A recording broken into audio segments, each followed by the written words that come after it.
Welcome to Stuff They Didn't Teach Me in Sunday School.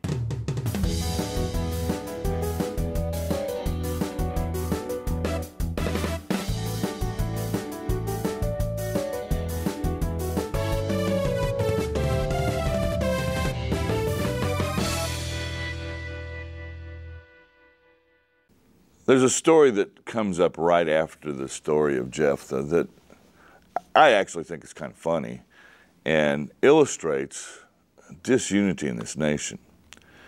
If you look at Judges chapter 12, the men of Ephraim, in verse 1, were called to arms. They crossed to Zaphon and said to Jephthah, "Why did you cross over to fight against the Ammonites and did not call us to go with you? We will burn your house over you with fire." Well, the men of Ephraim live on, part of them at least, live on the Transjordan, on the other side of the Jordan River, and they're mad because they didn't get called to go to battle with Jephthah. What ends up out of this is the men of Jephthah, the rest of the nation of Israel, and their brother Ephraim go to war with each other. There's a situation here where the Ephraimites are now retreating from this battle with the rest of Israel, and they're trying to get back over the Jordan River back home. And there are certain places in the Jordan where there are fords. The Jordan is basically a creek, but it's the biggest piece of running water in this nation of Israel. It's not that big. A lot of the places you can wade across the Jordan and not get very wet. And so these fords were the places where you would go across with no problem at all. Well, the Israelites, the rest of the Israelites, had taken those fords and were not letting anybody back over who was an Ephraimite. There's a word here that apparently, if you were from Ephraim, you pronounce differently than if you were from the rest of the nation of Israel. If you go to verse 4 of chapter 12, "Then Jephthah gathered all the men of Gilead, fought with Ephraim, and the men of Gilead smote Ephraim, because they said, 'You're fugitives of Ephraim, you Gileadites, in the midst of Ephraim and Manasseh.' And the Gileadites took the fords of the Jordan against the Ephraimites, and when any of the fugitives of Ephraim said, 'Let me go over,' the men of Gilead said to them, 'Are you an Ephraimite?' When he said, 'No,' they said to him, 'Then say Shibboleth.' And he said, 'Sibboleth.'" There's a Hebrew letter, kind of comparable to an English S.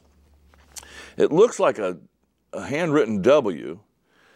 If the dot is over the right side, it's pronounced one way. If the dot is over the left side of that letter, it's pronounced in another way. And one way is pronounced as an S sound, and the other way as an SH sound.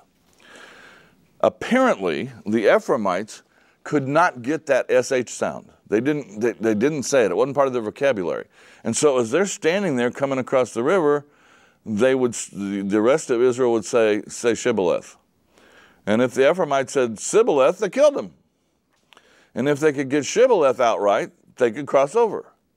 Now, I always picture this long line of Ephraimites there, and toward the back of the line, you're getting the word of what's going on.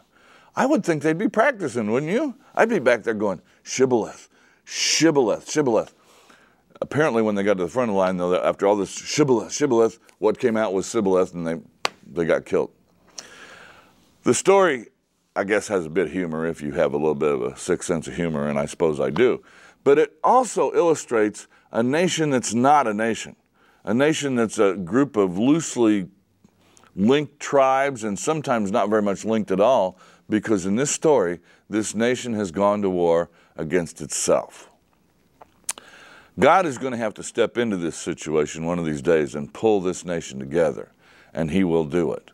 We'll see that happen.